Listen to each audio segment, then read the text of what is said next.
Good morning guys! Ayan, hugas time muna tayo ngayon ng mga painuman ng manok. Medyo puyat pa ako dito kasi alauna na kami nakatulog ng anak ko. And still, kailangan nating bumangon para maghugas ng painuman ng manok para hindi sila magkasakit. At itong ginagamit ko, Zonrox na Violet, para mamatay lahat ng mga mikrobyo para, yun nga, hindi sila magkasakit para lagi silang healthy.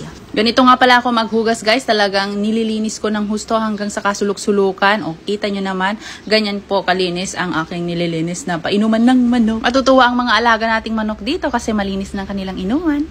Hindi pala, yung asawa ko lang pala matutuwa.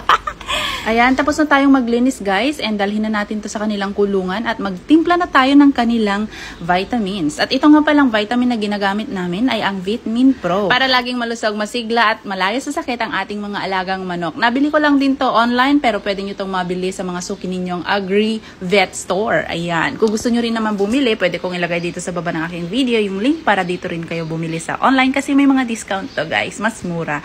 Ayan. At ayun na nga, ang mga uhaw na manok. Ang breed nga pala nitong alaga namin ay ang Rhode Island Red at itong mga batch na to ay ang first hatch ng nabili naming incubator. Diba ang dami? Nakakatuwa guys. Mga 40 pieces yan at 2 months pa lang sila. Sa bilis nilang lumaki, ayan, malapit na nilang ma-outgrow ang kanilang kulungan. Kaya maraming salamat sa Vitamin Pro. Ang Vitamin Pro, big naman. Anyway, so, bala ginagawa pa lang kasi ang kulungan na paglilipatan ng mga alaga namin to. If free range namin to para mas healthy ang mapoproduce nilang karne at itlog. Dumayo naman tayo dito sa second batch. Rhode Island Red pa rin to pero mas kakaunti sila. Nagkamali kami sa pag-handle ng fertilized egg. Nasa trial and error pa lang naman kami kaya malaking lesson na naman to para sa next production. At ito naman ang third batch, ang Black Astrolorp. Binili namin to na fertilized egg. Itong brooder nga pala ay gawa ng asawa ko. Kailangan kasi ng mga sisiw ng tamang init para sila ay lumaking malusog at masigla. Dahil kapag kasisiw at na-expose sa malamig, nagiging sakitin sila. Marami pa tayong matututunan sa pagmamanok guys. Kaya importante na manood, magbasa at mag-research ng tamang pagpapalaki ng mga manok. Kung gusto nyo pa ng mga content na ganito, mag-follow lang kayo guys. Bye!